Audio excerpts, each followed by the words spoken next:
কালকেও সারা দেশে বৃষ্টি হওয়ার সম্ভাবনা খুবই কম, নেই বললেই চলে।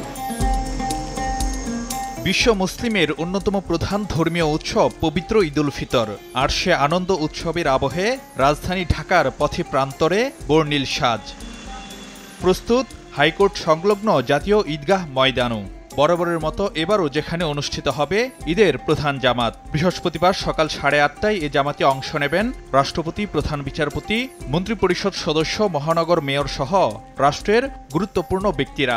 ধারণা করা হচ্ছে এ ময়দানেই এক জামাতে শামিল হবেন নারী পুরুষ নির্বিশেষে 35,000 মানুষ। এখানে পুরুষ এবং মহিলাদের জন্য আলাদা নামাজের ব্যবস্থা করা আছে এবং সেখানে প্রায় 31,000-এর মতো পুরুষ এখানে একসাথে নামাজ পড়তে পারবে এবং বাকি 4,000 এখানে মহিলা আলাদাভাবে তারা আমরা যেভাবে ধর্মীয় যে রীতিনীতি প্রতিপালন করে যে নামাজ পড়ি পৃথকভাবে সেরকম ব্যবস্থাগুলো করা হয়েছে।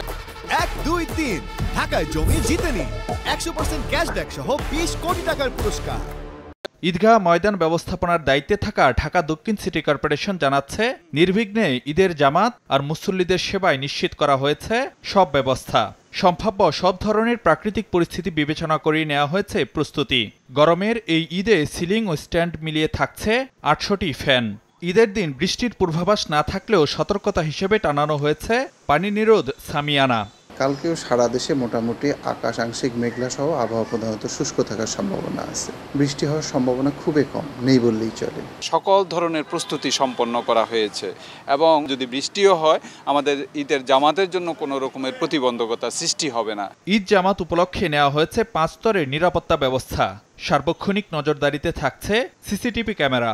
ঈদের দিন জায়নামাজ, ছাতা ছাড়া অন্য কিছু না আনতে অনুরোধ জানানো হয়েছে নগরবাসীর প্রতি। পবিত্র ঈদ উল ফিতর উদযাপনে প্রস্তুত জাতীয় ঈদগাহ ময়দান। আর মাত্র কয়েক ঘন্টার অপেক্ষা, এরপরই আনন্দ উৎসবে সাম্যের বার্তা নিয়ে এই ময়দানে এক কাতারে শামিল হবেন সব শ্রেণী, সব পেশা, সব বয়সী মানুষ। এদিকে প্রতি বছরের মতো এবারও বাইতুল মোকাররম জাতীয় মসজিদে অনুষ্ঠিত হবে 5টি জামাত। প্রথম জামাত হবে সকাল 7টায়। ফারুক ভিয়া, রবিন, সময় সংবাদ, ঢাকা।